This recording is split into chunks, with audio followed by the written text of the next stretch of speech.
Hi, good morning, everyone, and you're very welcome to today's webinar. It's an absolute pleasure to co-present and to be involved with CDLP in Centre for Disability Law and Policy in National University of Galway here in Ireland, and with the IREC, which is the Irish Human Rights Equality Commission in Ireland, the independent monitoring mechanism overseeing the implementation of the CRPD. So I'm the chairperson of the GPO network, and the GPO network, we're a network of 5 national organisations of persons with disabilities here in Ireland, and we work together because we share values around the implementation of the UNCRPD in Ireland. That's our raison d'etre, that's why we exist. So the 5 national member organisations of disabled persons organisations, or in some countries they're referred to as organisations of persons with disabilities. So 5 member national organisations are As I Am, which is an autism organisation, Disabled Women Ireland, the Independent Living Movement of Ireland, the Irish Deaf Society, and the National Platform of Self-Advocates. So we obviously work from a human rights model of disability, and it's an absolute pleasure that today's webinar is happening, and we feel very proud because it was us that approached both CDLP and IREC to run an event such as this, which we see is critical to enabling the involvement of disabled people directly in developing the list of issues for the UNCRPD network and with IREC on today's event. So my name is Eleanor Flynn, and I'm the director of the Centre for Disability Law and Policy at the University of Galway. And I'm here today to talk about how we can all get ready and prepare for a very important part of the reporting process under the UN Convention on the Rights of Persons with Disabilities. And that part of the process that I'll be talking about today focuses on what's called the list of issues. So I'll explain what that is in more detail as we go through this brief presentation. So to set the scene about what we're discussing today, I'm going to start by talking a little bit about what the convention is. I'm sure most of you here are very familiar with the convention already, but some people might be new to the convention. So I'll just share a little bit about how it works and what Ireland's role under the convention is. And then I'll be outlining the steps in the reporting process and how countries have to come before the UN Committee on the Rights of Persons with Disabilities and account for their progress or lack thereof on disability rights and enter into a dialogue with the committee about that. And then I'll come to talk about what's happening this year with respect to Ireland and the committee and why it matters, and how everyone who's here and many people who are not here but may want to take part in that process to hold government accountable for what it has done and what it has not done and what it has yet to do on disability rights. So let's begin by talking about the UN Convention itself, the UNCRPD for short. So as you all know, this is an international agreement on disability rights that was adopted in 2006. And the convention is structured with different sections. So the first couple of articles of the convention are what are called the general provisions. So these set out things like general principles and obligations that states have to follow in all of their actions, whether that's making laws, creating policies, or implementing and monitoring those policies with respect to the rights of disabled people. The next part of the convention goes into specific rights. So it starts with equality and non-discrimination in Article 5, and then it goes on into all of the areas of specific rights, whether that's education, independent living, the right to legal capacity, the right to not be deprived of liberty. All of those specific rights are then covered in the main body, the longest part of the convention. The convention does also, however, talk about specific groups of disabled people who have particular concerns and rights that relate to them. So those specific groups are disabled women and disabled children, and those are covered specifically in Articles 6 and 7 of the Convention. And then at the very end of the convention, the last few articles talk about specific obligations that states have, that countries must do things like collect data, collect statistics and information to measure how much progress they're making on respecting the rights of disabled people. And they must ensure that in their international cooperation or the aid that we give, development aid to other countries, that we are doing that in a way that respects the human rights of disabled people. And in monitoring the convention within our own country, and this is part of the role of IREC, which you'll hear more about later, that they are following the rules of the convention in making sure that disabled people can participate in all aspects of the monitoring and implementation of the convention within the country. So I won't go into the articles themselves in greater detail for now, but I'm happy to talk more about that if people have specific questions. What I want to talk about now is specifically what Ireland's role is under the convention and how Ireland has fulfilled that role to date. So at the moment, we know, of course, that Ireland ratified the convention in 2018.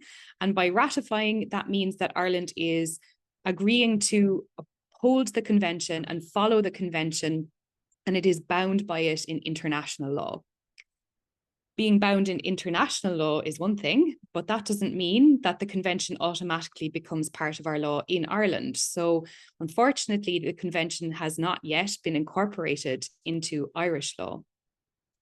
And so there isn't a Convention on the Rights of Persons with Disabilities Act in Ireland that people could rely upon in the courts, for example, if they were making claims. We might see that at some point in the future, but probably not.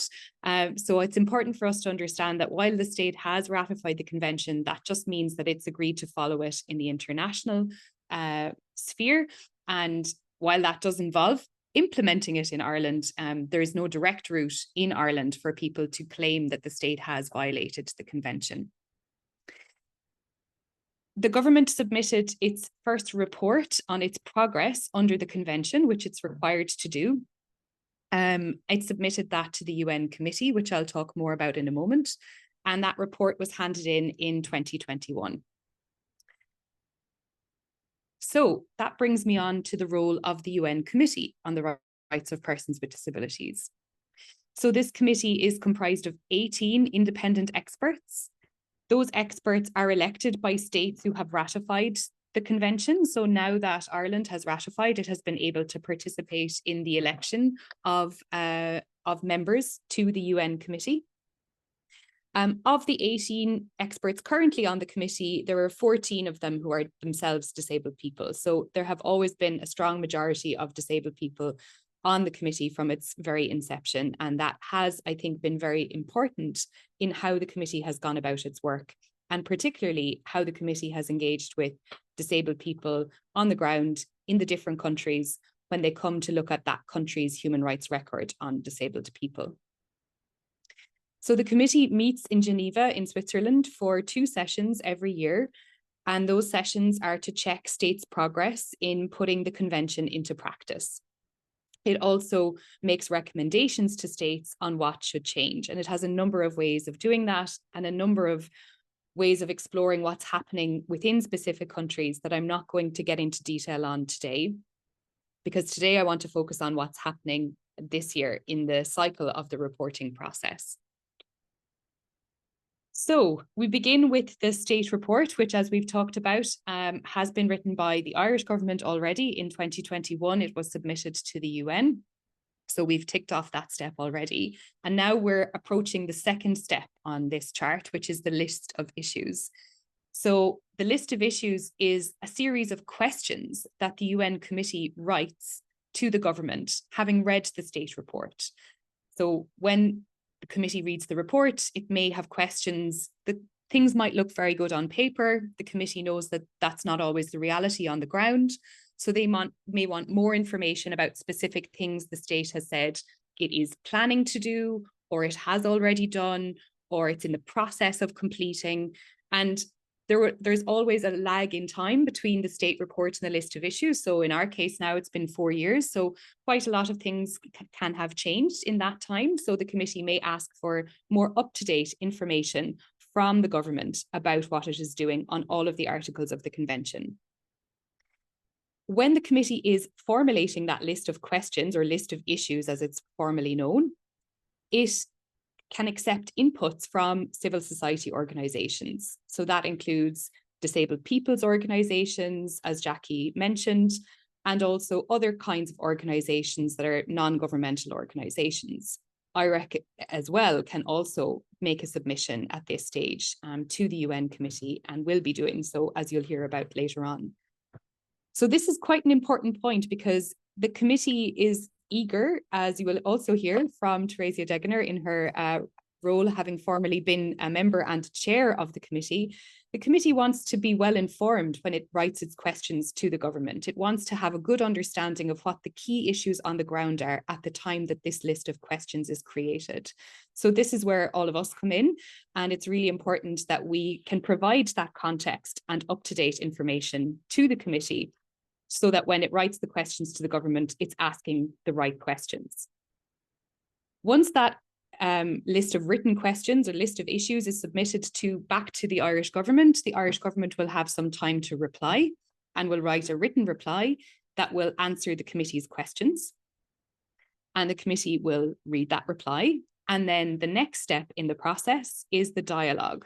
So this is the part that takes place between the government and the UN committee, where they meet in Geneva and they discuss what has happened overall in this timeline. They discuss how the government is achieving the rights of disabled people in practice. They ask more questions. The government has to answer those questions in person during this session. And of course, this session is also open to disabled people's organizations and other kinds of organizations who can attend and give suggestions during that session as well to the UN committee members about what they would like to see the state challenged on, what kinds of things they really feel are priorities for them. At the end of that dialogue, then, the committee writes its concluding observations.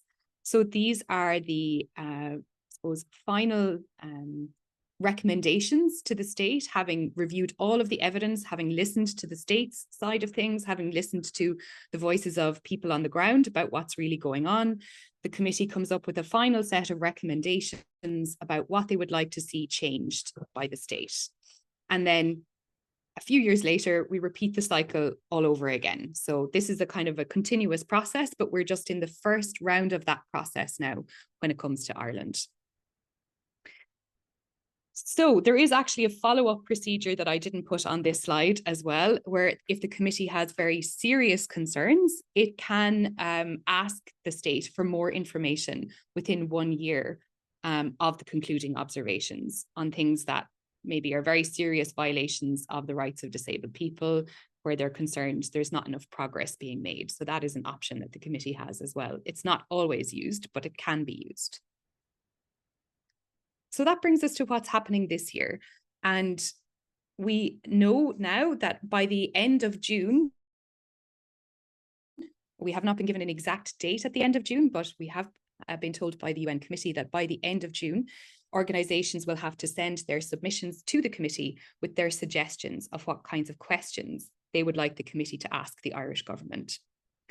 And they have to include within that the reasons why they want those questions asked, any evidence or examples or information that would explain to the committee why it's important to ask that question. And then the committee will read all of that information and write its final list of questions to the Irish government in September this year. So if you've heard all of that and you think, okay, this is a good opportunity to have our say and to tell the UN about the things we're very concerned about in Ireland, and you were interested in writing a submission, these are some things you need to think about when you're doing that. You need to provide some information about your organization. You need to explain, what it does. What is it, a national organization? Is it an international organization? what groups does it represent or work with, how does it do its work, all of that kind of basic information. You also have to include an executive summary, which can be no longer than 1 page. In the main part of your submission, you have to make sure that you are linking the points you're making to specific articles of the convention. So that's where it's very important to know the detail of the convention articles and what they say, and also the ways in which the UN committee has interpreted those articles or given guidance to states on those articles, so that we understand this from the perspective of the committee and we put it in terms that the committee will relate to. Very, very important to include in the submission the questions. What questions do you want the committee to ask the Irish government? Because ultimately the list of issues is essentially a list of questions. And those questions must be based on things that the state has claimed that it is doing or has said that it is trying to make progress on, or things that have been covered in the state report in some way. So it's worth reading through again that report from 2021 that the government submitted, and then either challenging the information in that report where it might not be fully accurate or where it might no longer be up to date, given that we're now 4 years later. And things that the government may have said they were doing in 2021 may still be no further along the process. And that's important for them to be held accountable for that. So that's the kind of structure and approach that I would advise if you're planning to do a submission. The other important information to remember is the deadline, which we don't have the final actual date of, but we have been told is the end of June, which is sooner than we think. And especially if groups want to gather information and put submissions together, it takes time. And a lot of organizations that are run by disabled people are entirely run by volunteers, don't have a lot of spare time to be creating this kind of evidence base for these submissions. And I do want to say as well that, of course, this is not the only way we should be thinking and talking about holding the government accountable. Obviously, it's very important to use all the means at our disposal, through the media, through direct action, through litigation, through the courts. But not all of those means are open to everyone. And this is another tool that we have where we can at least bring to light the things that are important to people on the ground in Ireland. So I don't want to maybe overestimate the impact that writing a submission to the list of issues might have, but at the same time, I think it's one of our chances to hold government accountable in an international forum. And of course, the Irish government, like most governments, wants to be known as a leader in human rights, wants to, have a good reputation on the international stage at the UN. And so, this is a process that the government will engage with and will take seriously. So it is an opportunity for us in that respect. We do also have a word limit for the list of issues. The maximum word limit is 10,700 words. Of course, submissions that are shorter, I think, are always welcome from the committee because they will have a lot of material to read for each country. So the more succinctly that we can get our points across, the better it is for everybody. Documents must be submitted in either Microsoft Word or rich text format for the committee, and they can be submitted by email to the email address that's on the screen, which is crpd-ohchr@un.org. So I think another final point I would make about why we can engage with this process is that there is a lot to be gained by collaborating and coming together around something like Ireland's record, Ireland's human rights record, and Ireland's record before the UN Committee on the Rights of Persons with Disabilities. We don't yet know which exact committee member will be responsible for leading the questioning on Ireland. We will know that, I'm sure, before the session happens in Geneva in September, where they're writing the list. There are lots of ways in which groups can participate, not only by doing the written submission, but I think that is a very important first step. There's also the opportunity to do a verbal briefing to the committee during the session. There is a formal process where groups have to register in order to do that, but that can be really valuable as well. And all of the committee members have particular issues that are important to them. So there are ways in which you can do research on issues that are a priority for you and identify what committee member might be most interested in those issues. And a lot of them have their contact information listed as part of their CVs on the UN website, and it's possible to just get in touch directly and share information with them that way as well. It is indeed even possible to be physically present in Geneva during the pre-sessional working group, which is happening in September. But of course, a lot of groups don't have the funding or the means to achieve that. So that's why I mention all these different routes, because it's important for us to think about all the ways that we can have an impact on this process. And hopefully by collaborating and working together, we can have the maximum impact that we would like to see on this process. I will be talking later on again about some more ways in which people can get support with writing their submissions. But at this stage, I just wanted to give the basic information on the process. And I will shortly be handing over to Theresia Degener, who is going to share with us her very valuable insights and experience from being a member of the committee and being indeed the chairperson of the committee on what is most valuable to committee members in this submission process to the list of issues.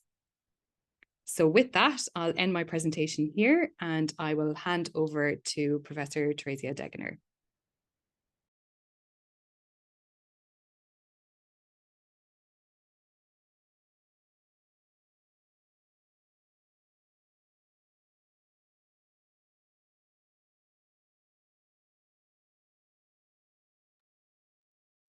So Theresia, we need you to turn on your microphone so that we can hear you.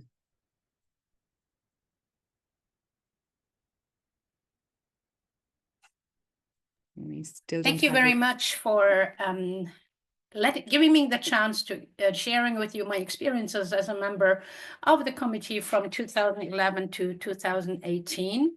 And the last 2 years, as Eleanor said, well, I had the opportunity to be the chair of the committee.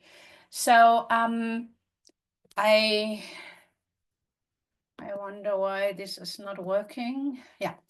As Eleanor has already told you, this is about the state party reports, and that is one of 6 monitoring tools of the committee. Others are individual communications, inquiries, general comments, days of general discussions and statements.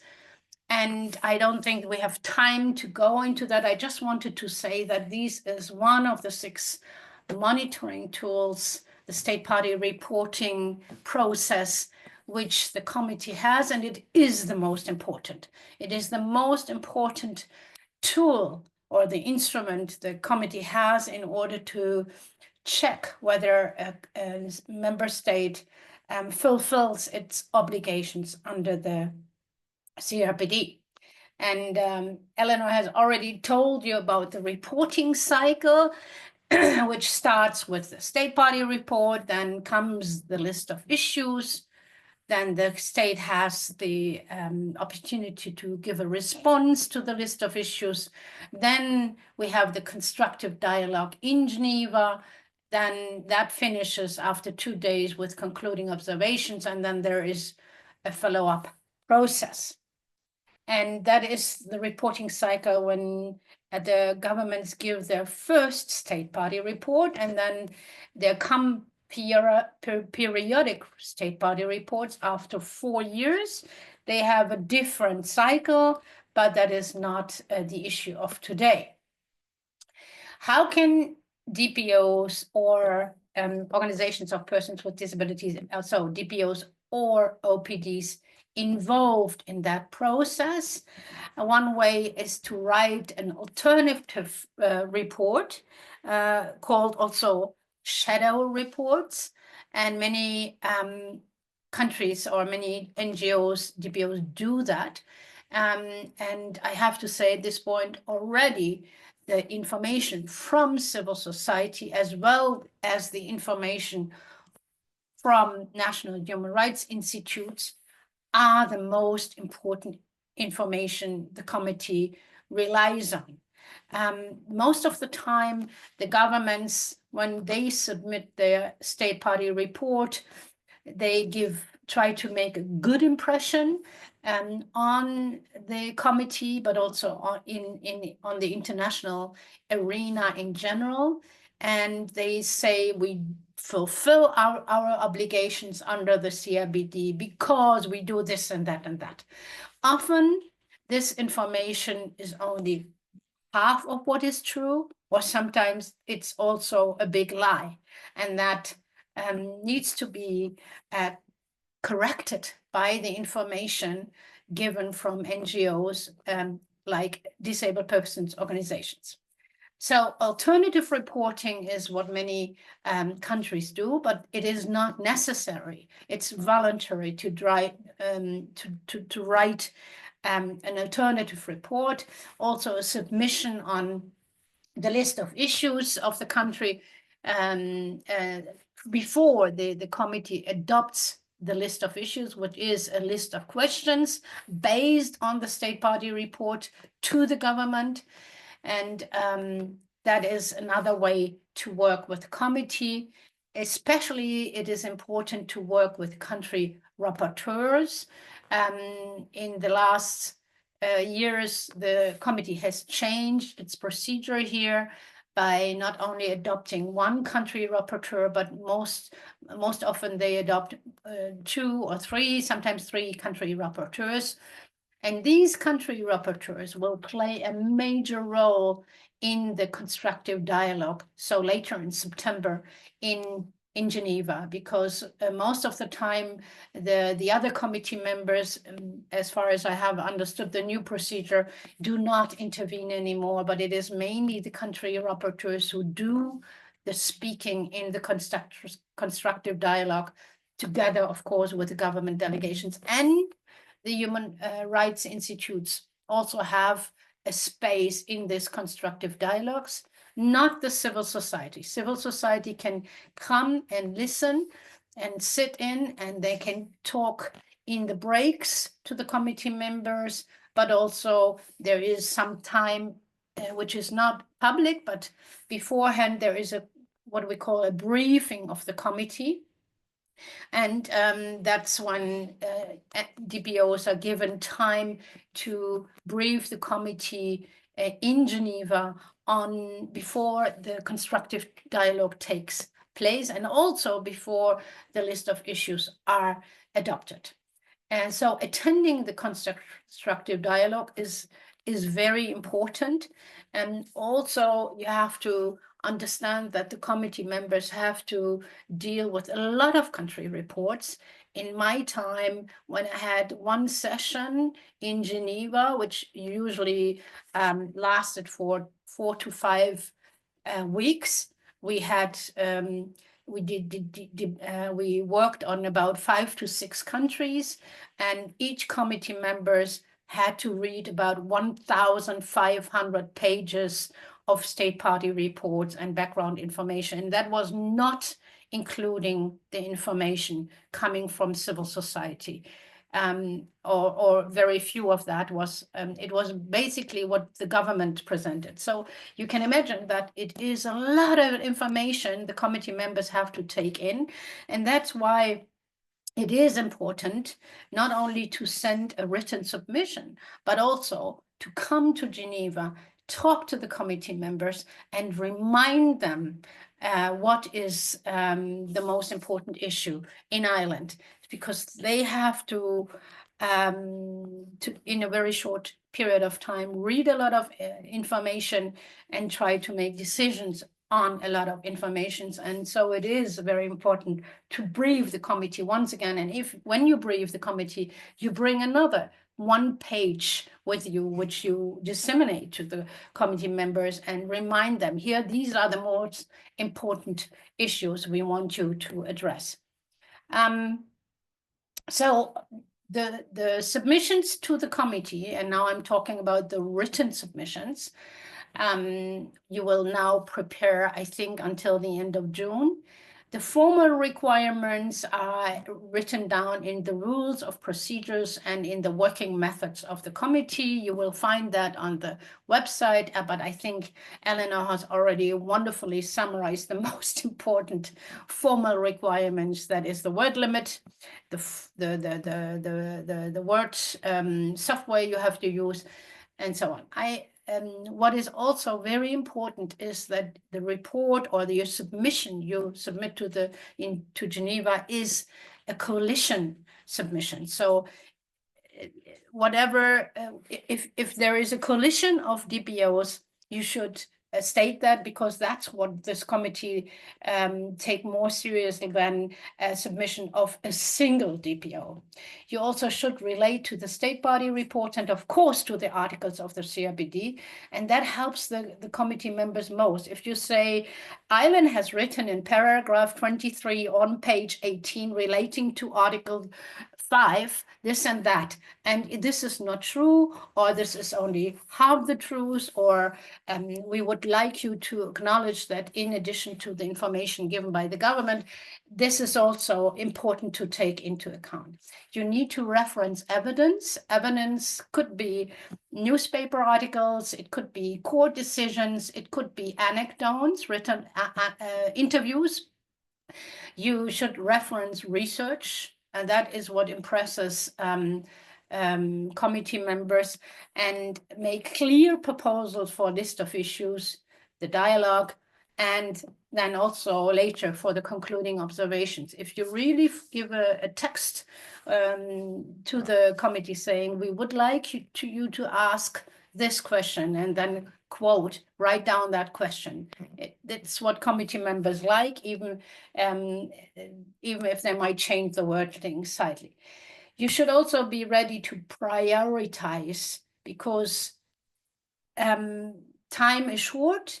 The constructive dialogue is only 2 days, and that means 3 hours in the afternoon, and then another full day the following days. And that's, so you have altogether, I think, a couple of hours for the constructive dialogue. Then you should, in the briefing, the committee will ask you, what are the most, name us the 3 most important topics you want us to make in this constructive dialogue. Be ready to give these 3 topics or 3 issues.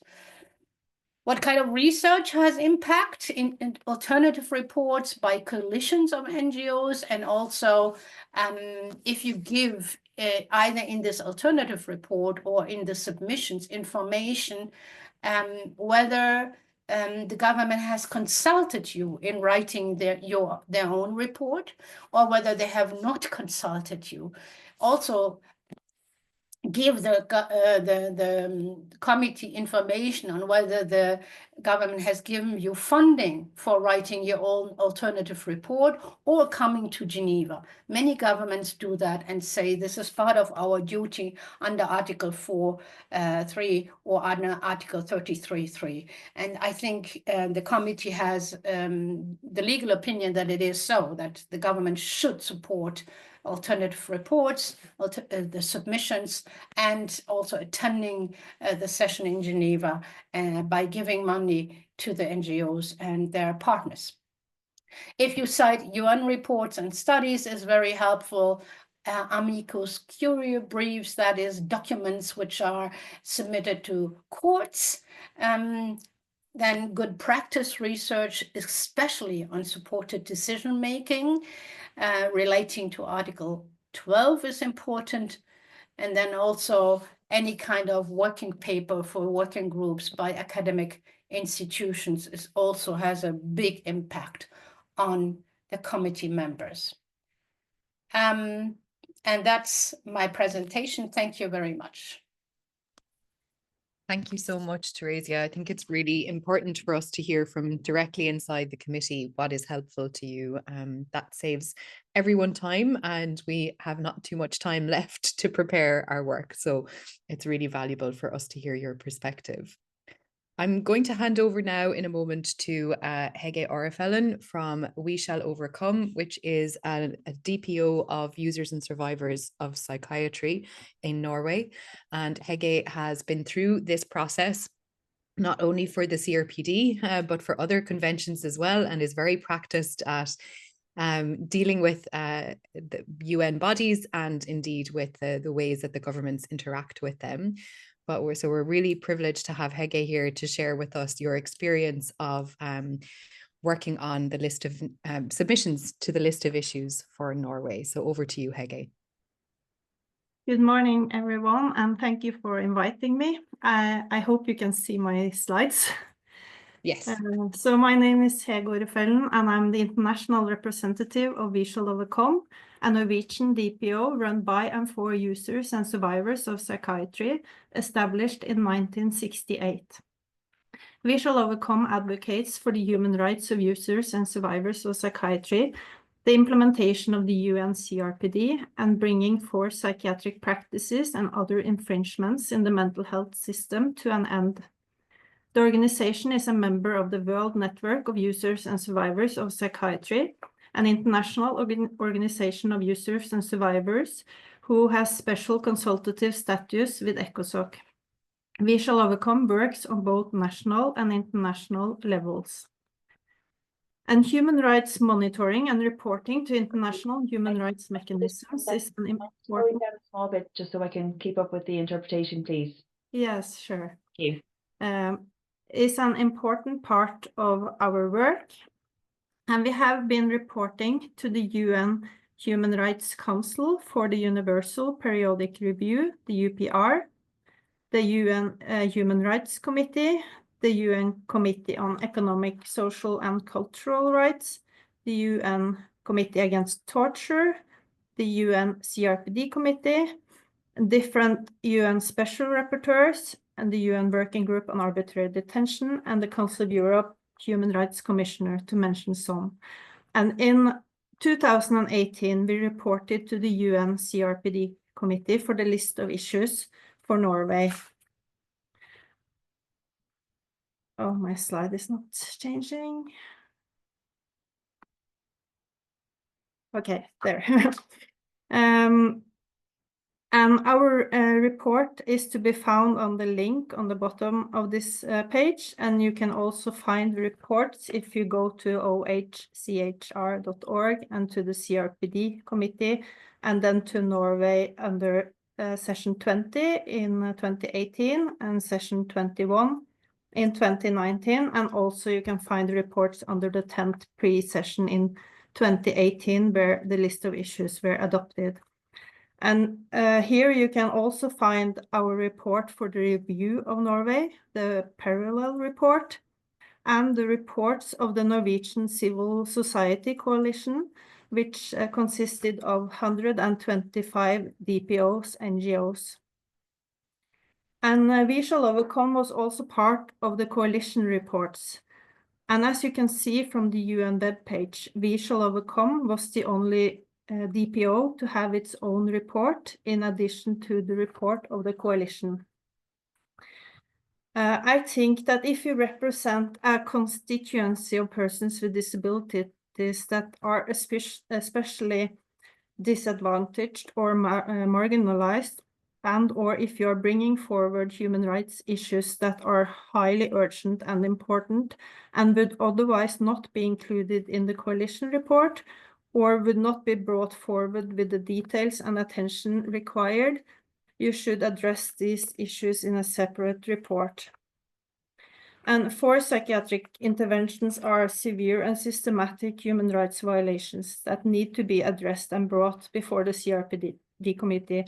And if not possible through a joint report, then persons with psychosocial disabilities, users and survivors of psychiatry should bring it forward in their own report.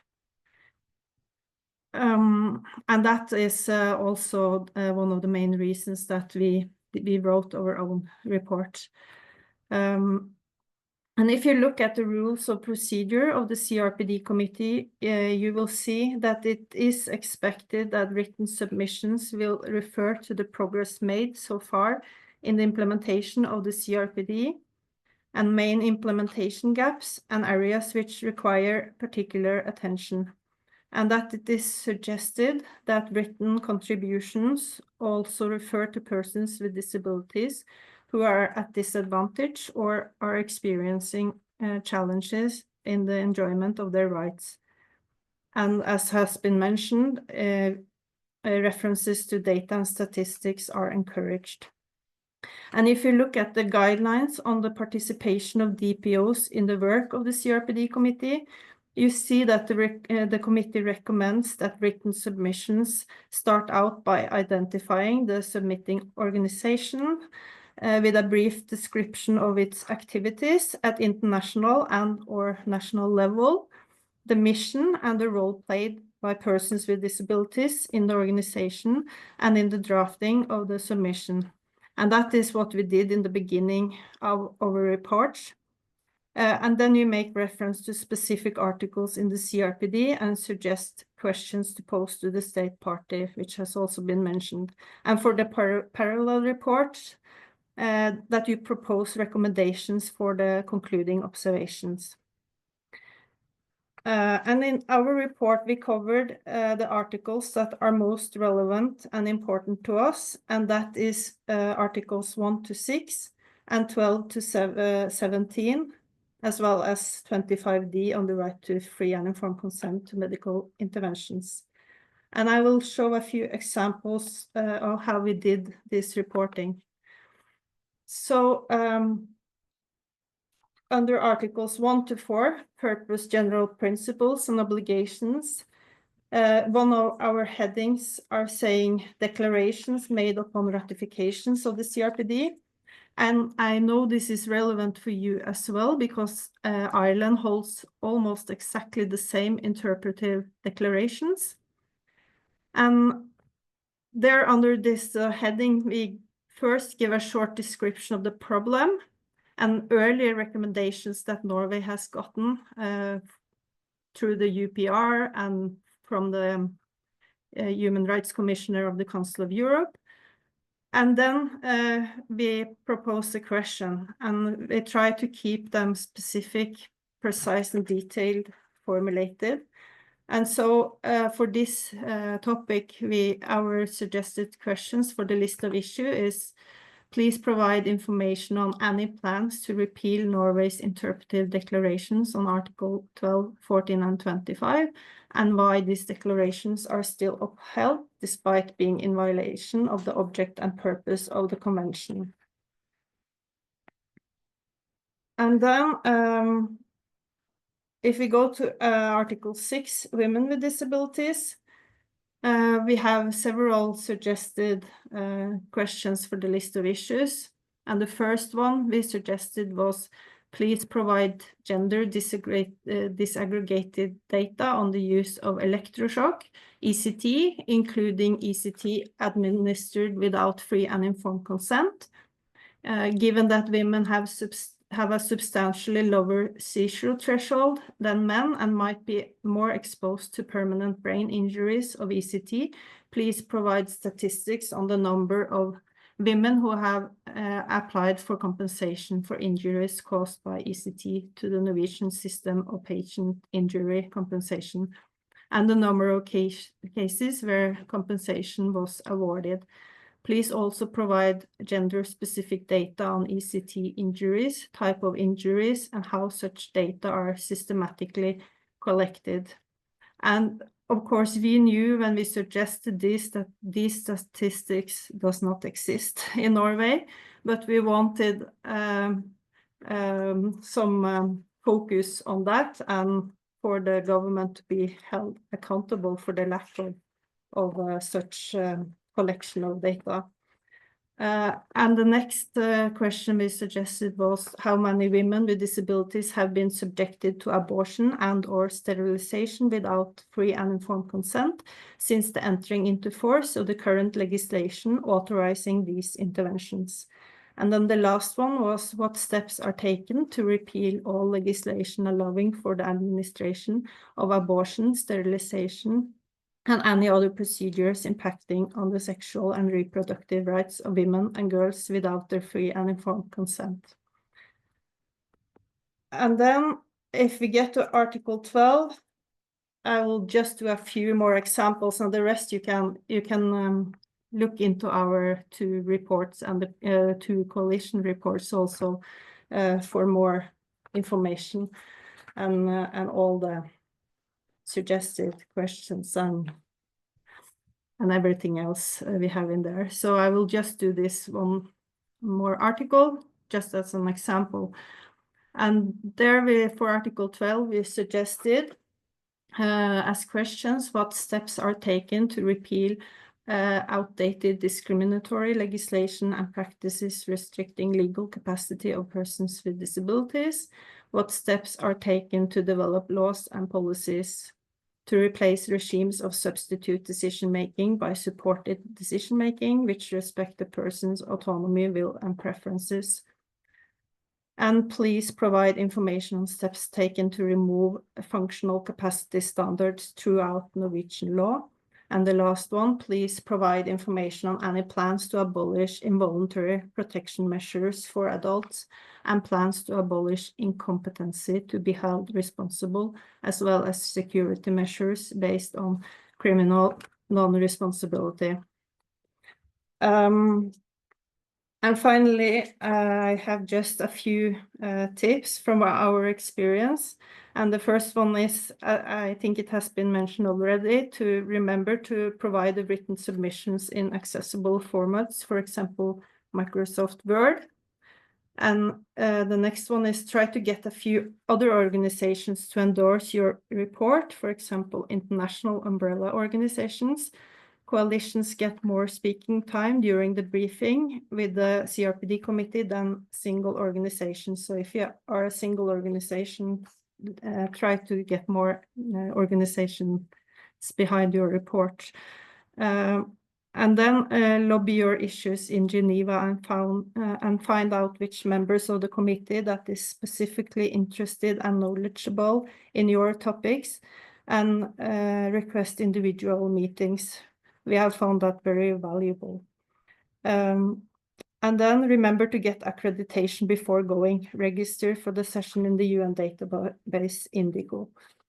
And in the end, I just want to say all the best of luck with important work, and I hope you get the questions and recommendations you need to help move the CRPD implementation forward in Ireland. Thank you. Thank you so much, Hege. That's really valuable and great tips there for any of us that are planning to develop submissions about how to make them have the maximum impact. So at this point, we're just going to take a 5-minute comfort break. And when we come back, we're going to have a Q&A session for about 20 minutes, or maybe 30 minutes, I think we had said for the Q&A, sorry. We have a Q&A box so that people can ask your question anonymously. Oh, sorry, I'm just being corrected about who's next in the lineup and that I am skipping ahead. I'm sorry, we're not going to Q&A next. When we come back from our comfort break, we will have Karen from the Irish Human Rights and Equality Commission talk about their plans. And after that, I'll tell you about how the Q&A will work. But of course, in the meantime, feel free to continue posting questions. You can ask them anonymously if you wish by typing into the question and answer box.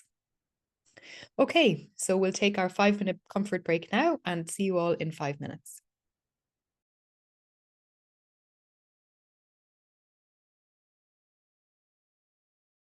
Okay, thanks everyone. So now I'm going to hand you over to Karen Murphy from the Irish Human Rights and Equality Commission to talk about the work that IREC is doing on preparing for the list of issues and its own submission. So over to you, Karen. Thanks, Eleanor, and good morning, everyone. Eleanor, you might just confirm there that you can see my slides. Yes. Thanks very much. So yeah, thank you so much to all the speakers so far. And I'm just going to talk for a few minutes about what our own plans here in IREC are. So I suppose just for anyone who doesn't know me, I'm Karen Murphy. I work on the UNCRPD team here in IREC. And for anyone who isn't very familiar with us, we are the national human rights institution and equality body for Ireland, and we are also the designated independent monitoring mechanism for the UNCRPD in Ireland. And that's a provision that comes from Article 33 of the UNCRPD, that mandates all state parties to nominate an entity or entities within the state that will be an independent monitor.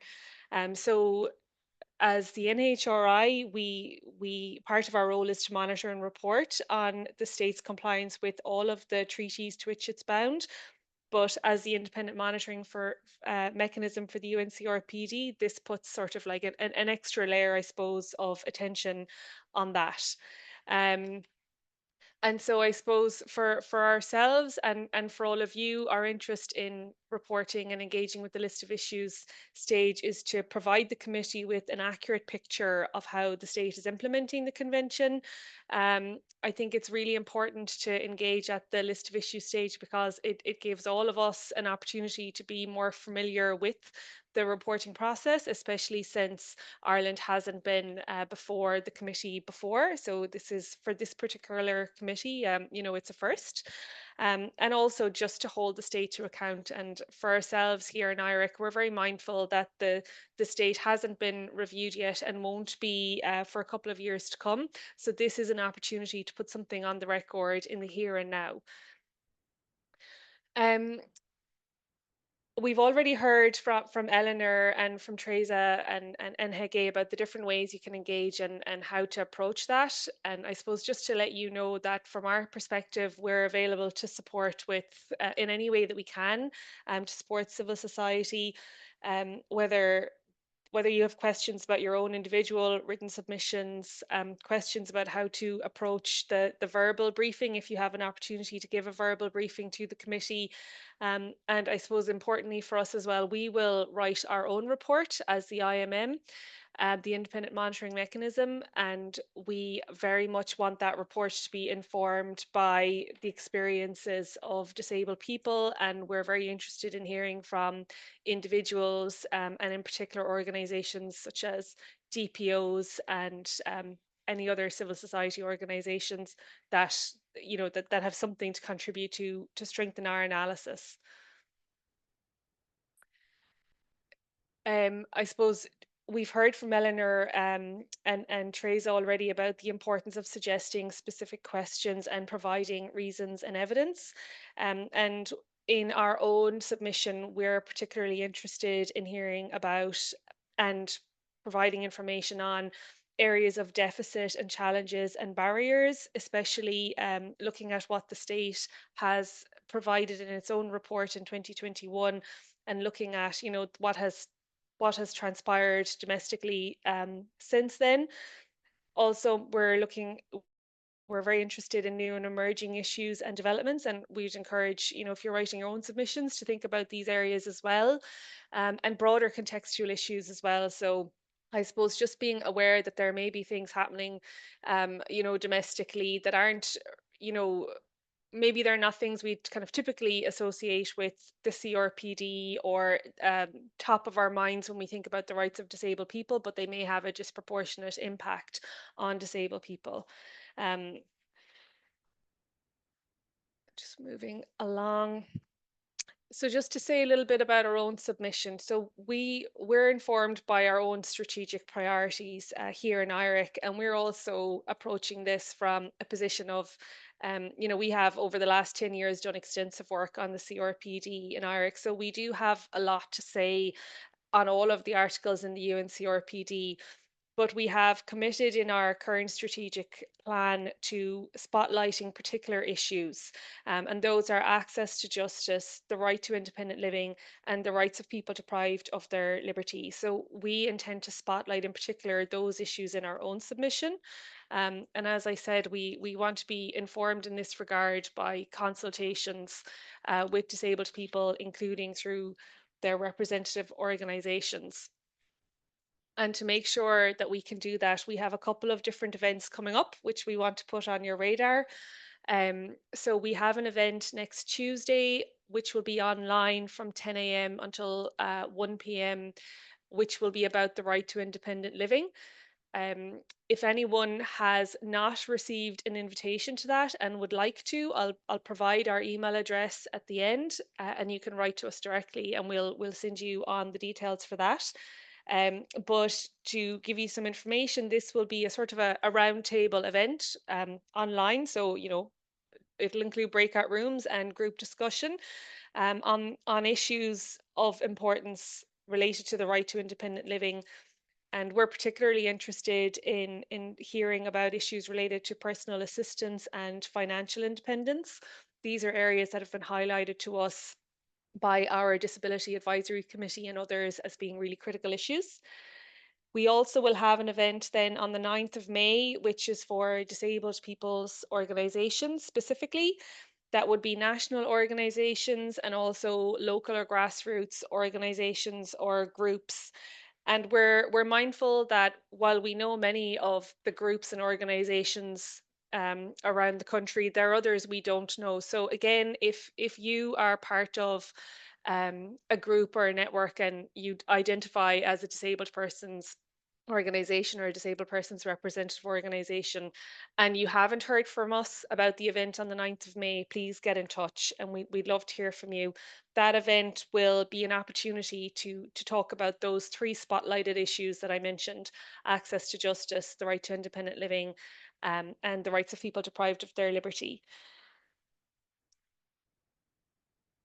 Oh, just before I move on, just to mention as well, in addition to these standalone events, we have in IRIC, we're very fortunate to have a disability advisory committee made up of experts with lived experience and extensive knowledge that advise us on law and policy in the state as it relates to disabled people.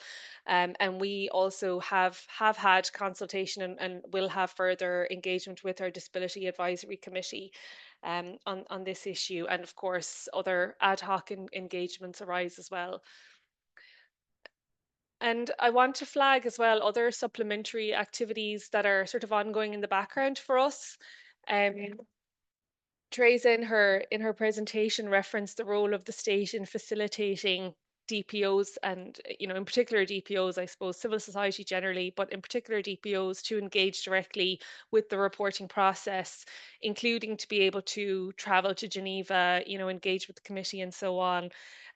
So we want to let you know that that's something that we are advocating for, you know, as the independent monitoring mechanism as well. And we have, IRIC has written to senior officials in the Department of Children, Equality and Disability about this recently. This isn't something new. We've been saying this for years, but just to let you know that we've reiterated that again. And certainly at a technical working level, it's something that we raise on a regular basis as well. We also have produced some short guidance, which is published on our website. The link to it is embedded in these slides, so this will be circulated afterwards. And I can pop that in the chat to be shared with the group as well. This is just some short guidance that you might find useful as you're sitting down to do work on submissions of your own, if you are thinking about doing that. And then just to let you know that our own team here in IRIC is available to answer any questions that you have to the extent that we can, or if we can, you know, find the information from someone else and get back to you, we will. So you'll have an email address for our team and feel free to use it. I also want to highlight something additional, which is that there are other opportunities as well to have your voices heard and to raise issues of importance that are relevant for the UNCRPD and the rights contained in it.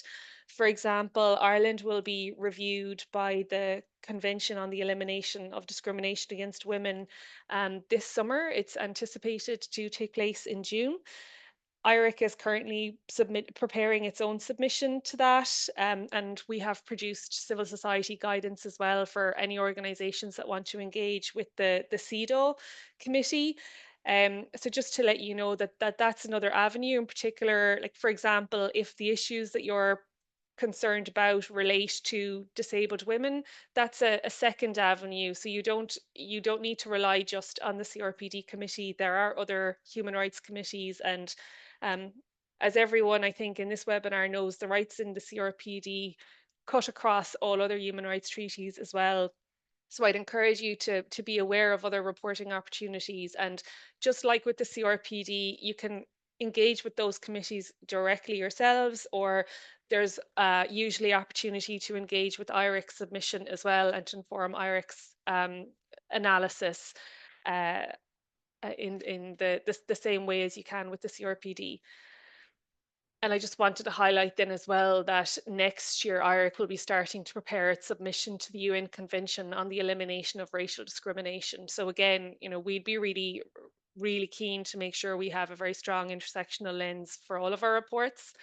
And no doubt there are very particular issues related to racial discrimination that intersect with disability as well. So just finally, I'll share this afterwards. The email address for the UNCRPD team here at IRIC is crpd@iric.ie. I have included also on this slide the email address for the committee secretariat in Geneva and a link to the guidance that we've produced for civil society, as well as an easy to read version. And finally, there on this slide, there is a link to guidance from the International Disability Alliance, which is really comprehensive and could be very valuable for DPOs that are preparing a submission. So I'll stop sharing there, and thank you very much, everybody. Thanks very much, Karen. Great to hear about IRIC's plans in the run-up to this process now as well. And also very important to remember that this is not the only human rights convention where we can raise issues that are related to the rights of persons with disabilities. So important to hear about the others as well. Okay, so we're going to enter the Q&A portion of the webinar now, and I can see we have a number of questions already in the Q&A box, and I'll just explain how we're going to approach this so everyone is clear. So what we'll do is I'll go through the questions that have been written in the box so that I'll read them out, and we'll pass them to the various panelists who will be in the best position to answer each one. So if there is anyone for whom the Q&A box is not accessible, you can press the raise hand button and we can enable your camera and mic if you need to, for example, sign your question to our interpreters. So I'll begin with some of the questions that we have already received, and please feel free to continue adding your questions. I do want to remind people that we are recording the questions this time. I won't use the names of the people who've asked the questions, but I just want to have the questions included on the recording for those who couldn't make it today, so that when they listen back, they'll hear maybe their questions answered as well. So one question we have is is it better to disseminate the one-pager with suggested questions and priorities with the committee ahead of the sessions by sending to the Secretariat or in person in Geneva? So I think, Theresia, I might ask you to respond to that from your perspective. Thank you for that question. I would bring it to Geneva and hand it over because the Secretariat is flooded with so much information and you get so many emails, and that is it's easier to have the one page handed over by a person and have a face to it. That's great. Thank you very much, Theresia. We also have a question about how can civil society organizations get access to the state report. So it is public and it's on the UN website. We might just drop a link to that into the chat of this webinar as well, so that everyone can access it.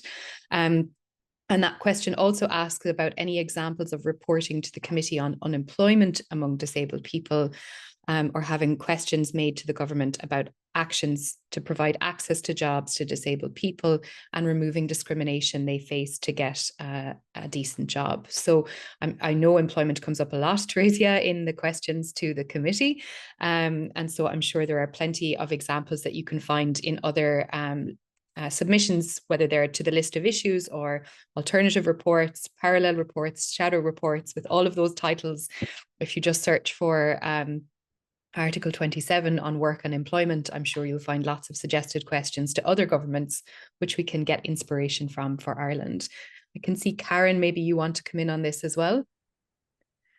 Yeah, thanks, Eleanor. I just wanted to mention that on the International Disability Alliance website, they have done something incredibly helpful, which is that they have compiled documents. They have compiled the concluding observations of the committee to date under each article. So if you're interested, for example, in Article 12, you can find a document which has the concluding observations of the UNCRPD committee to every country that has been reviewed to date. So you can really get a sense of the issues that are important to the committee and the types of things that the committee has focused on in the past. So I'll put a link to that website into the chat, and maybe we can share it afterwards as well. It's just really helpful resource. That's great. Thanks very much, Karen. So I hope that answers that question. We also have a question about how long does a state like Ireland have to submit a written response to the issues from the committee? Is there a penalty for late submission, even if Ireland does not recognise the human rights of its disabled citizens, which is 24% of our population? So Theresia, maybe you can tell us if you remember if there's a deadline for the state to respond to the list of issues.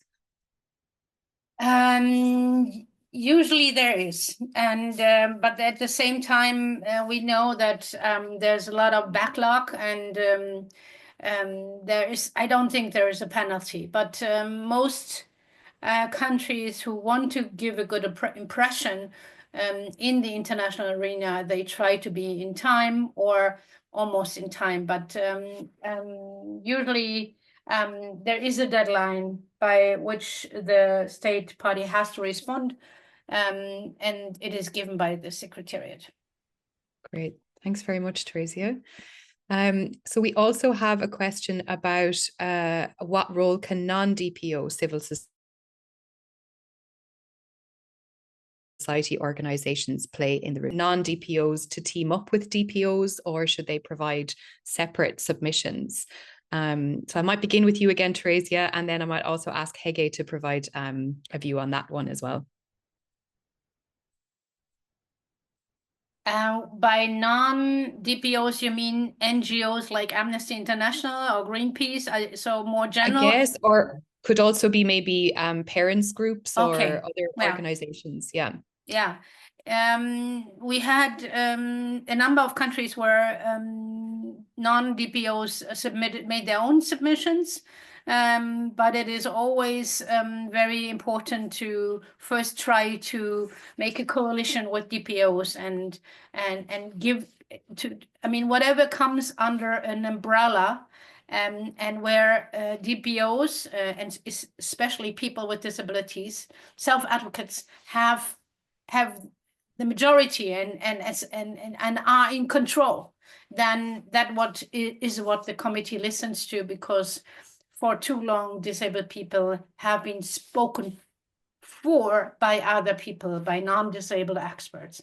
So yes, especially to parents organizations, the committee listens, but it is always useful to be in a coalition with DPOs, or saying, at least if you do your own submission, we have consulted with so-and-so. Thanks, Theresia. Hege, do you want to add to that from your experience in Norway? Yes, with our experience, as I said, we had this big coalition report with 125 organizations, and there were some of these organizations that were not that didn't fulfill the criteria to be a DPO, which had, as you said, parents and service providers and a mixture. So between the 125 organizations, there were also some NGOs that were not DPOs. But I think it's very important to specify all of this in the report and clarify. And with We Shall Overcome, we are a DPO, so we had a single report in addition. Thanks, Hege. We have a question about how can a new charity organization go about getting accreditation? I presume that's to attend the session in Geneva. Also, to manage expectations, can you guide us as to the primary stipulations and whether this is a lengthy or cumbersome process? So again, I think that might be referring to the process of registration in order to attend. Now, Hege, I know you mentioned that We Shall Overcome has ECOSOC status. So maybe you can tell us a bit about how you obtained that and whether it was difficult. But groups can attend without ECOSOC status if they just register for the sessions as well, is my understanding. Yes, We Shall Overcome does not have ECOSOC status, but the World Network of Users and Survivors. So we are a member organization of that. And it's mostly important when you are doing speeches at the Human Rights Council, because there you need the ECOSOC accreditation. But for the CRPD committee, it's not necessary. So I think it's a quite easy procedure to just register in this database, the Indico, and then you ask for accreditation and you get that from the Secretariat. I've never had any problems with that, and you usually get the accreditation very fast. So yes, it's just a small formality. That's great. Thank you, Hege. We also have a question about whether is there a similar resource for CEDAW as there is for the CRPD that IDA did, which you mentioned, Karen. So I don't know if, Karen, you know if there is one for CEDAW also that goes through all of the concluding observations for the countries. I'm not familiar. I'm not sure if that exists. I might try to find that out, and if there is, maybe we can send it out with the information afterwards. But IREC has also produced some civil society guidance. So if anyone is interested in producing something for the CEDAW CEDAW shadow reporter submission in advance of the session, that information's on our website. Yeah. Great. Okay. So we have a question about, is there a difference between the shadow report and the submission of the list of issues, or is this the same thing? So Theresia, maybe you would like to start with that one. Yes, there is a difference. The shadow report is actually usually has the same length as a state party report, which is at least 20 pages and more, sometimes 400 pages.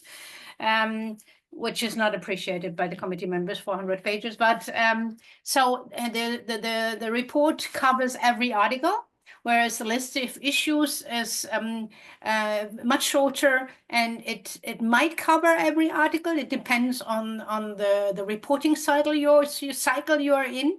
And in the beginning, you cover every article, but it's much shorter. It's preciser, and it goes to the questions. Like if you put down the state party report and you ask yourself, what is missing in this? What is the information missing? And this needs to be put into questions like, please give us information on. And sometimes in order to make something which is sounds very wonderful, like governments usually say all of our disabled children are educated in mainstream, in inclusive ways. And then you say, please give us the number of children in mainstream regular education receiving reasonable accommodation, or give us the number of kids who go to special schools and as compared to, so you make it more clear what are the statistics. Thanks, Theresia. We have some questions about the process in Geneva as well, about whether it's accessible, the process in Geneva, to disabled people. And from my experience, it's quite accessible in terms of the captions and sign language interpretation and interpretation into different languages, and the physical infrastructure of the UN building now, the one that's used now, is there is better accessibility. But I don't know if you want to comment on that as well, Theresia, for anyone who's planning to attend in person. Yes, I just wanted to say that the committee has been trying to do the best as they can to meet all accessibility needs. Like even if people cannot be in the room, then there's a separate room we sometimes provide, and then bring them in via video. And we have started also providing information in easy read language. Of course, there's never enough resources for that. But I think it is quite accessible, and yeah. Okay, great. Thanks, Teresia. There's also some more practical questions about hotels in Geneva and accessibility in general, which I think is slightly more challenging than within the UN, but it is possible at least. So I think that probably just requires a little bit more looking, but it is certainly possible. We have a couple of questions for IREC, Karen, so I'm going to bring you in for these. So we have some questions about whether IREC will fund any travel for people who want to go to do the verbal submission. That we also had a question about whether people could get personal assistance, and their assistants then, would they need accreditation to go and support the person in Geneva? And we also have a question about concern being expressed about the lack of open public consultations in respect of the UN Convention. For example, with the last ICCPR and the shrinking of civil society space, particularly for survivors of psychiatry, to highlight issues to IREC and participate actively in such reviews. So maybe you could take those questions together, Karen, about the role of IREC. Yeah, sure. We don't have a budget to fund civil society to travel to Geneva, and it's our view that that is an obligation. That's a state's obligation, and we, continuously express that and call for funding to be made available. And we also have made it really clear that any funding that is made available has to be meaningful and has to take into account all of the reasonable accommodations and supports, including personal assistance and support workers. So that's our position on that. Just on the question of accreditation for personal assistance, that's actually not something I have an answer to, and perhaps others on the call do, but that's something we can look into and try to find out more information on, but I don't have that answer right now. And as for the concern with regard to public consultations, yeah, the questioner is welcome to get in touch directly at our email address at crpd at IREC, which is ihrec.ie, and engage with me directly on this if they wish. But I suppose just to reiterate that we do have two consultations coming up, one next Tuesday and one on the 9th of May. And we are open to hearing from people directly as well. I can't actually comment on the ICCPR report previously because I wasn't in IREC at that time, so I don't have the institutional memory of what occurred at that time.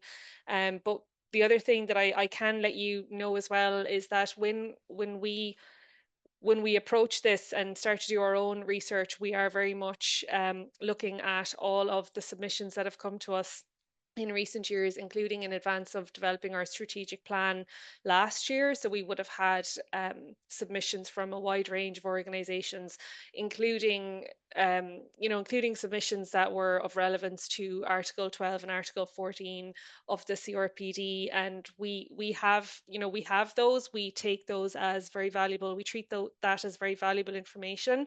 We do try not to ask people the same question over and over and again.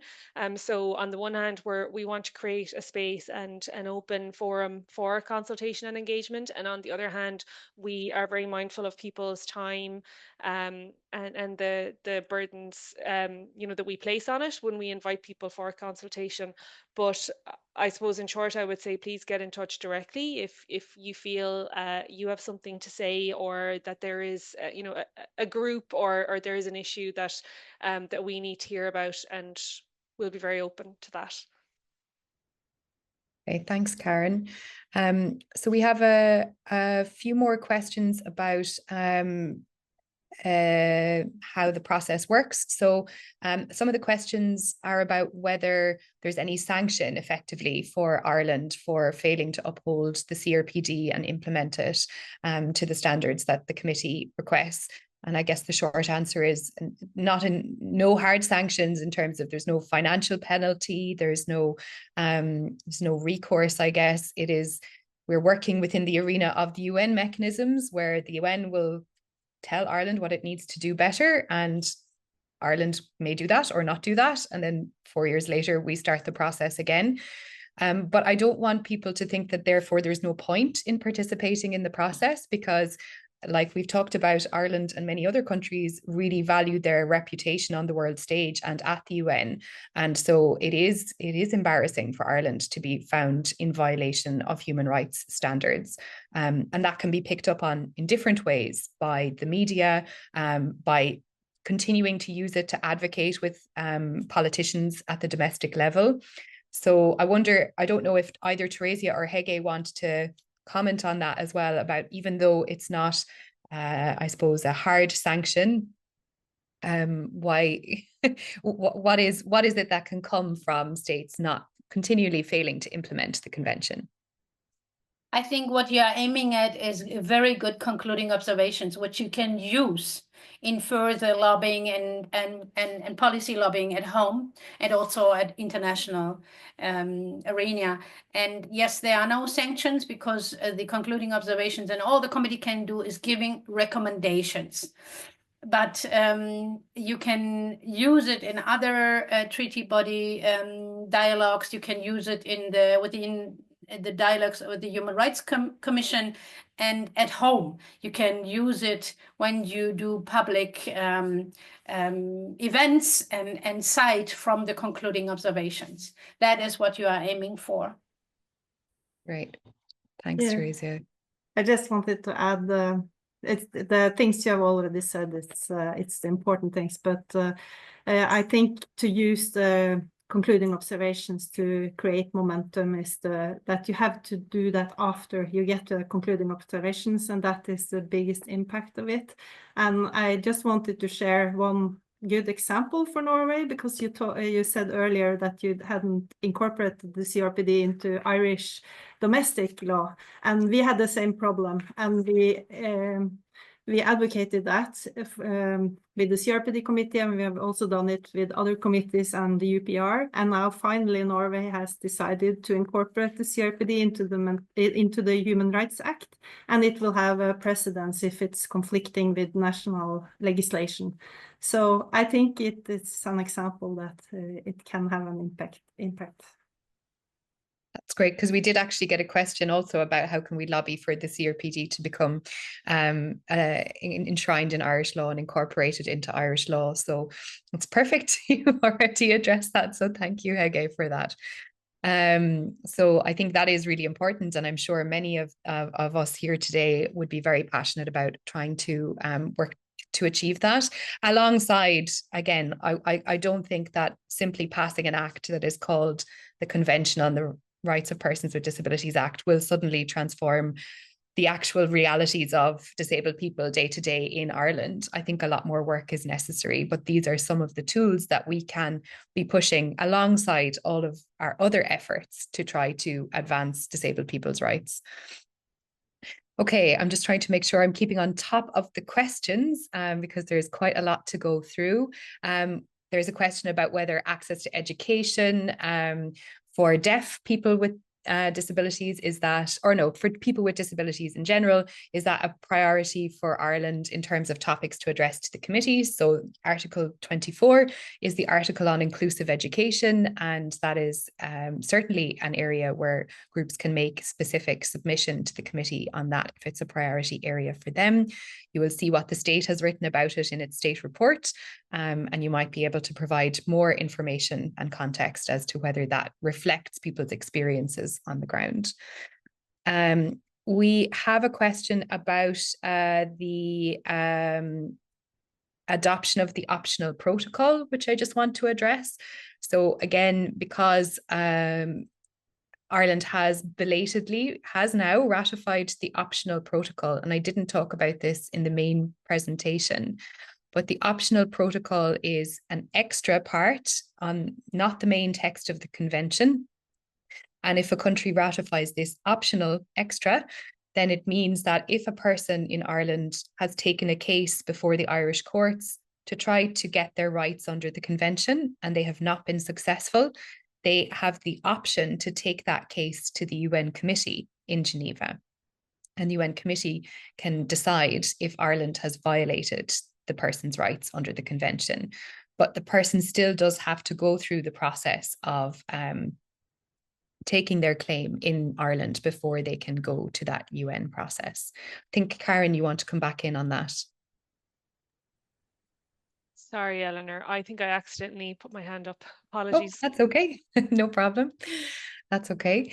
So yeah, that Ireland has now ratified the optional protocol, so it is active. But again, it's not a solution to the day-to-day problems that people are facing, but it's another tool, and it's important for people to know that you can't use that tool unless you have at least tried to bring your claim through the Irish courts first and not been successful. So again, there are a lot of barriers to people bringing that kind of litigation, not least of which are financial resources. So that's something we have to think about very carefully. Okay, let's see. There's a question, or a comment rather, about the importance of smaller, less funded voices and issues being raised as they are continually overlooked, lack visibility and funding. So I think that relates back to what you were saying, Hege, about the importance of, marginalized groups within the broader disability community making their own submissions, and joining with others when they can to amplify their voice and make sure that those submissions reach the UN committee and are really prioritized. But I do think, Theresia, as well, you would say that the committee is always interested in hearing from more marginalized people with disabilities in its processes. So I don't know if you want to add anything there. Yes, I wanted to say that despite me saying that it is always important to have a coalition and to speak with one voice, the committee is very well aware that there are groups which are marginalized, and that it is, when it comes to disabled women or psychiatric survivors, the committee has always been very open to extra submissions from them and hearing them and giving them time in the briefing session. Yeah, great. And actually, while I have you, Theresia, I'll keep you, because there's another question about the outcome under the optional protocol. So where the committee hears an individual complaint or communication under that protocol, what can the outcomes be? There's a question about whether that can involve individual compensation or some form of sanction on the state. Again, the committee is not a court. It can only give views and recommendations, but they are sometimes very powerful. We have had a case where we stopped a death penalty on someone, at least for some time.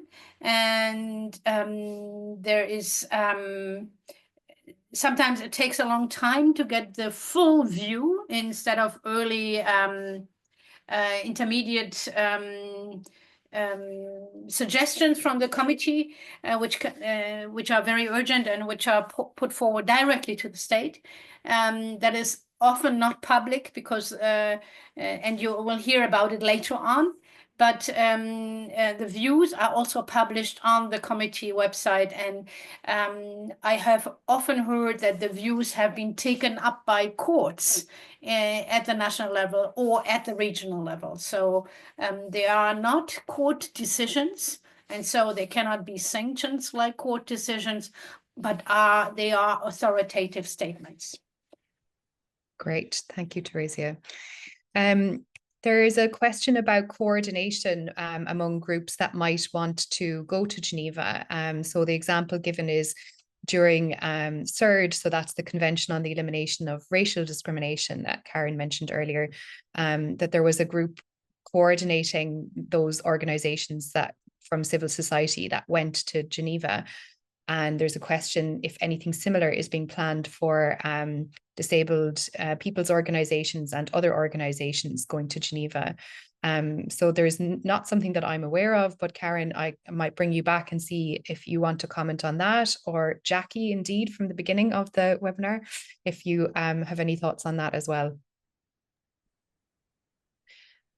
I don't have any information on something similar, and I have asked our colleagues at the Department of Children, Disability and Equality whether there are any plans to fund or make available something similar, and I haven't got a clear response on that I can share. So unfortunately, I'm not aware of any, and yeah, I'll hand over to Jackie in case there's anything from her end.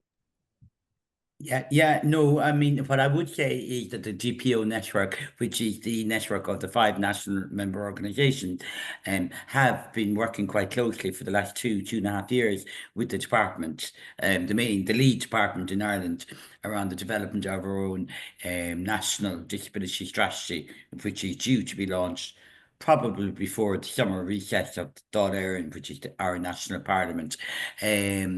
So in that context, the department will be very well aware that we are up for engagement, not only nationally, but also internationally, and obviously at UN level, because that's our raison d'etre, if you like, of the GPO network. So they would be aware of that, and it certainly would be our expectation. But to be perfectly honest, we haven't even got anywhere near. We never had the dialogue about that meeting in Geneva, because we don't even have a date. Is it 2028? You know, a lot can change in 3 years, as we've seen in recent weeks, not mind months or years. So the world is moving quite rapidly, for good and for bad at the moment. So that's the frank and honest answer. But in principle, yes, we would definitely have an expectation that there would be involvement of GPOs at Geneva in probably 2028.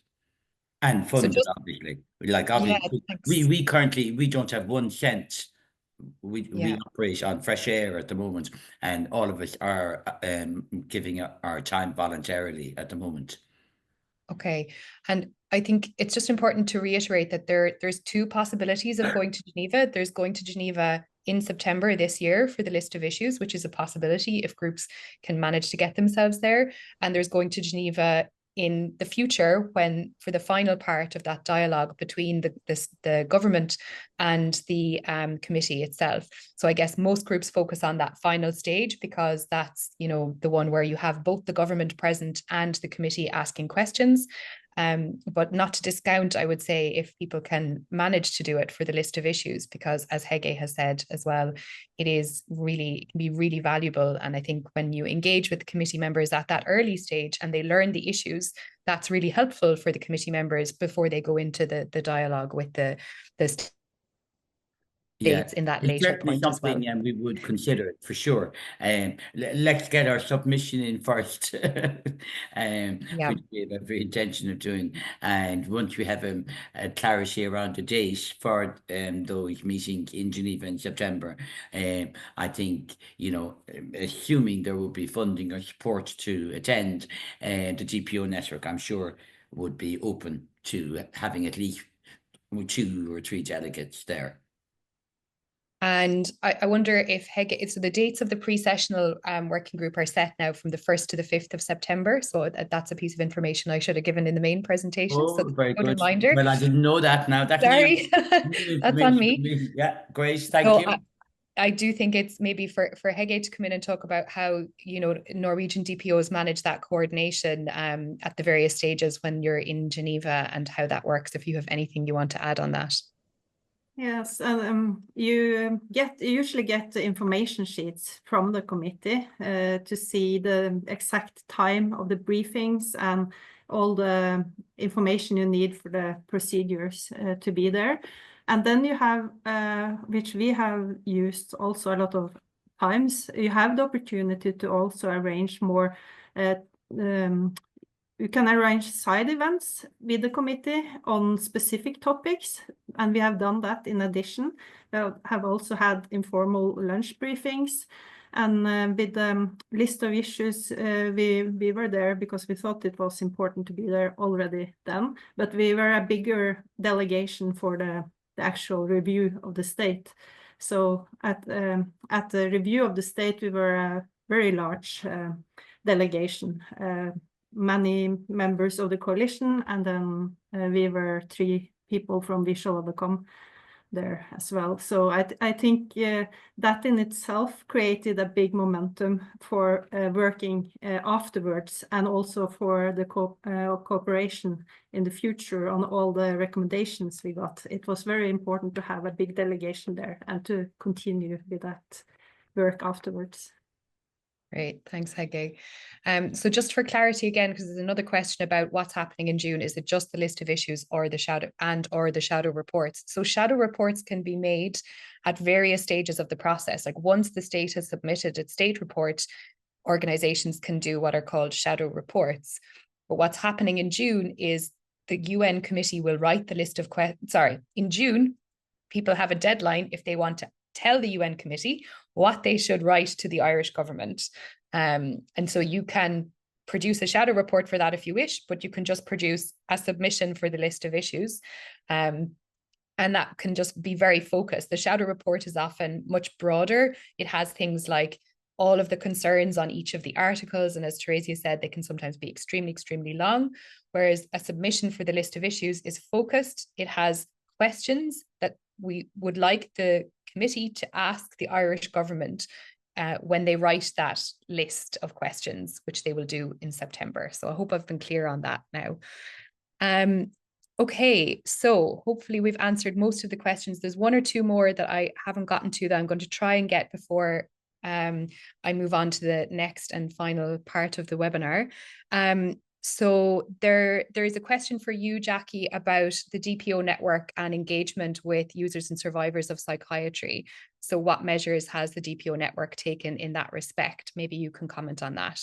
Yeah, sure, no problem. We're very happy to engage, and indeed, we have a number of members to one of our member organizations who are active using survivors of psychiatry, and their voices are very essential to our work. So that is the first answer. And if that is a person who would like to get involved, I would point them in the direction of ILMI, the Independent Living Movement of Ireland, who are one of our active members, and they have a nucleus, a cell, if you like, of people who are engaged in that area and actively contribute to the work of the DPO network. I hope that's helpful. Thanks, Jackie. We also have a question about the role of IREC in bringing a case through the Irish courts. So Karen, I'm going to go to you for that one. Yeah, thanks for that. So just to mention, first of all, that IREC has an information service called Your Rights, whereby an individual who has a concern that they themselves may have experienced discrimination, they can access information on what avenues may or may not be available to them. But just on IREC more generally, so our powers include a range of functions for supporting strategic litigation. So we can apply to the High Court or Supreme Court to appear as an amicus curiae in a case involving human rights or equality. We can provide practical assistance, including legal assistance directly as well to individuals to support them to vindicate their rights. And IREC can also institute proceedings itself and take a case directly. So, for example, IREC took a case in its own name to vindicate the rights of people living in asylum seekers coming to Ireland who were not being accommodated late last year. That will be kind of an example of that. And IREC also has the power to carry out equality reviews and prepare equality action plans where there is where organizations may not be treating people equally. So you can find out more information on our website and contact the Your Rights service if the case is an individual one. Great, thanks very much, Karen. And just kind of end with the last two things that have come in, and then I'm going to tell you about an event that's happening in June. So we have a question about are there issues pertaining to different human rights instruments scheduled differently every year? CEDAW has a different timeline from that of the UNCRPD. So yeah, I suppose each of the treaty bodies have their own scheduling, even though the reporting is kind of, I suppose, supposed to happen for every convention on a similar timeline, which is states ratify, they have 2 years to produce their report. Then we enter into the process for development of list of issues, reply, dialogue, concluding observations. But sometimes states are very late doing one or the other, and then they clash. So it's kind of it's unusual, I think, for us to be doing CRPD and CDAW now in the same year. We normally don't have so many convention reporting processes happening at once, but it can happen. And finally, there is an offer of support. So someone is asking if it's possible for a non-disabled person who's a researcher from another country to offer support to DPOs. And I can't speak for DPOs, so I will ask Jackie your views on that one, if there is support that DPOs might need. And I'm sure there are lots of other representatives of DPOs attending as well who might be willing or interested in getting support from others. Yeah, we never say no to anything that's offered free, and especially for somebody, if they're an expert in the whole area of research, always very welcome. They're very welcome to log on to our website, dponetwork.ie. And there are 2 email addresses there, and they can contact me directly on chairperson@dponetwork.ie if they so wish to follow through further with that offer. We'd be very grateful. Thank you. Thanks.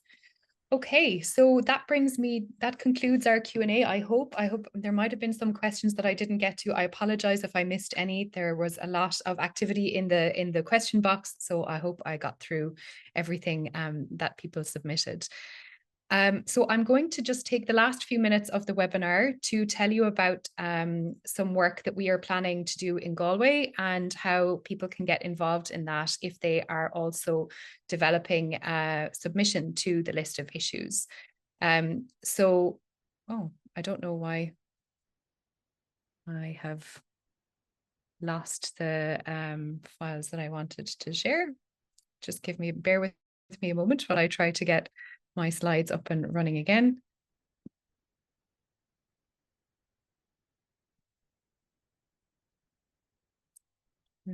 Okay, I'll try one more time.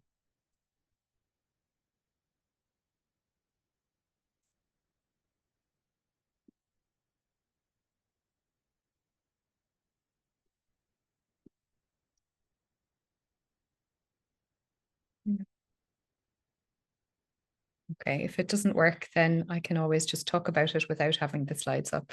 Oh, I think it's here now.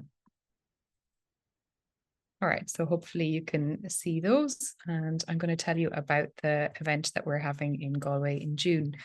So as many of you know, we run our annual International Disability Law Summer School in June, and it will indeed be running again this year from the 16th to the 18th of June. But after that event, we are planning to do something else. So on the 19th and 20th of June, we are planning to hold an in-person event in the University of Galway to support groups that are trying to develop their submissions for the list of issues. Just one moment. So we have a small amount of funding that we've received to run this workshop, and therefore we can give some support for groups that might need help funding their travel and accommodation to be with us in Galway, but we have very limited places for this event. So the idea is that we thought we would use this funding to support organisations that are drafting their submissions for the list of issues. We will give priority in that to disabled people's organisations. So that is organisations that are run and controlled by disabled people, organisations with a national scope, and organisations that don't have any core funding for their activities. This is not an event for service providers, and it's not an event for individuals. So we are prioritising working with groups, and we want to have a wide range of perspectives represented.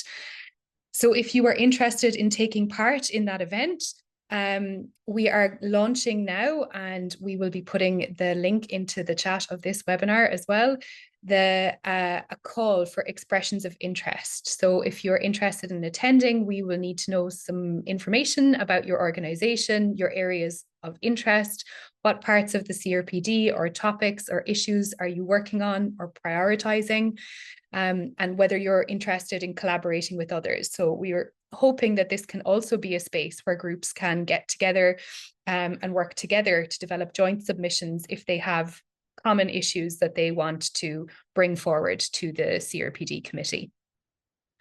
So we have a deadline of the 8th of May for groups to submit their expression of interest. We will select those that we can fund by the 15th of May and let you know if you've been successful in getting funding for your travel and accommodation to attend. We do ask every organisation to send 2 applicants, 2 representatives of their organisation. It's very hard for all of this to fall on one person, and we think it's better if that kind of can be distributed a bit and have 2 people to work on the submission. And given the information that we've received, which is that it will be the end of June will be the deadline for making your submission to the UN, then we will really need to be using the Galway event as the final polish on your submission to the UN, and helping people to really concentrate and focus and put that together, and providing a dedicated space and resources in terms of our own staff and colleagues at the Centre for Disability Law and Policy that can look over the submissions that people have drafted, give pointers, give advice, and help people to get them ready and make them as impactful as they can. So once we've told people if they've been successful, we will expect you to let us know if you're definitely coming by the 22nd of May and give us the names of your attendees. And then before you arrive, we need you to do your homework and send us your draft submission by the 8th of June so that we have time to review it, get some feedback ready for you, and plan how we're going to work with you over the 2 days in Galway. It will be starting late morning, probably around 11 on the 19th of June, and it will end probably at lunchtime on the 20th of June. So we're still working on finalising the agenda, and we'll hopefully have some of our summer school speakers that we've convinced to stay in Galway for a few extra days to help us out with this. So we're hoping to have some extra support around, and we thought what better way to use it than to support groups who are trying to hold the government accountable before the UN, and this is how we've decided to do that. And we hope that it will be useful, and that this is something that groups will benefit from. So that is our plan. And again, if there's any, I suppose, final. Oh, sorry, someone has we have a few questions about this, I think maybe. Who are viable for this opportunity in terms of location? I'm not sure. So like, again, it should be groups that are based in Ireland. And we have funding for groups to travel from whatever part of Ireland they are in to Galway, and to stay in Galway while we do this workshop. I think there is someone who has a hand up who mightn't to ask a question that maybe couldn't access the Q&A, is that right? I think it's Joe McGrath, I think. Joe, did you have a question that you wanted to ask? Can we enable Joe's microphone so he can ask a question? It's enabled. Okay, it's enabled. So Joe, did you want to ask something? I found that the presentations that everybody gave this morning were very interesting, and I would like to ask, how did they manage to get people interested in gathering the information from disabled people in their countries, and how did they engage? How did the people stay engaged for so long? Yeah, so maybe that's a question for Hege about how did We Shall Overcome get people involved in the process of trying to use the UN to hold Norway accountable?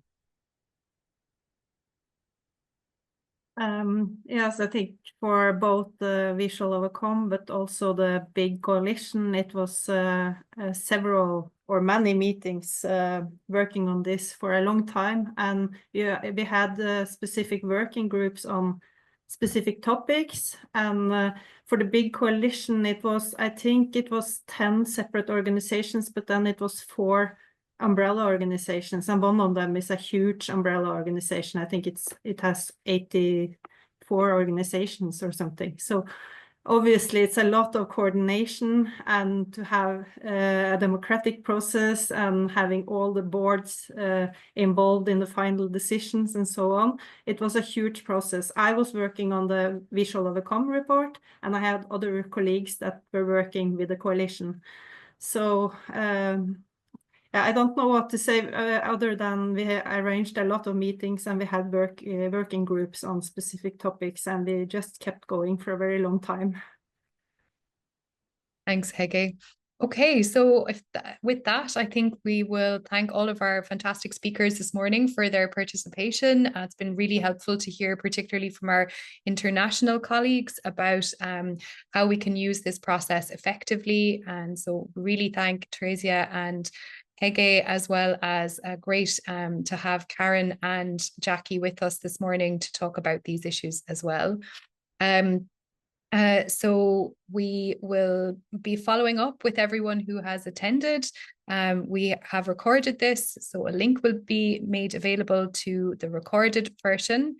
And we just have to thank as well our interpreters for today, Lisa and Amanda, and our captioner Elaine, for superb work to make today's event accessible to everyone. And I hope we'll hear from many of you to send your expression of interest if you want to join us in Galway for our workshop. I just asked Jackie to stay on the line. We just have one small tech issue that we need to resolve once everyone has left the webinar, and I'll keep the interpreters and captioner for that as well. Thank you all very much.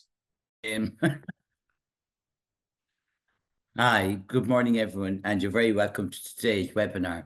It's an absolute pleasure to co-present and to be involved with CDLP in Centre for Disability Law and Policy in the National University of Galway here in Ireland, and with the IREC, which is the Irish Human Rights Equality Commission in Ireland, the independent monitoring mechanism overseeing the implementation of the CRPD. So I'm the chairperson of the GPO network, and the GPO network, we're a network of 5 national organisations of persons with disabilities here in Ireland, and we work together because we share values around the implementation of the UNCRPD in Ireland. That's our raison d'etre, that's why we exist. So the 5 national member organisations of disabled persons organisations, or in some countries they're referred to as organisations of persons with disabilities. So 5 member national organisations are As I Am, which is an autism organisation, Disabled Women Ireland, the Independent Living Movement of Ireland, the Irish Deaf Society, and the National Platform of Self-Advocates. So we obviously work from a human rights model of disability, and it's an absolute pleasure that today's webinar is happening, and we feel very proud because it was us that approached both CDLP and IREC to run an event such as this, which we see is critical to enabling the involvement of disabled people directly in developing the list of issues for the UNCRPD Rights Committee in Geneva. Thank you. Brilliant. Thanks very much. Is that okay?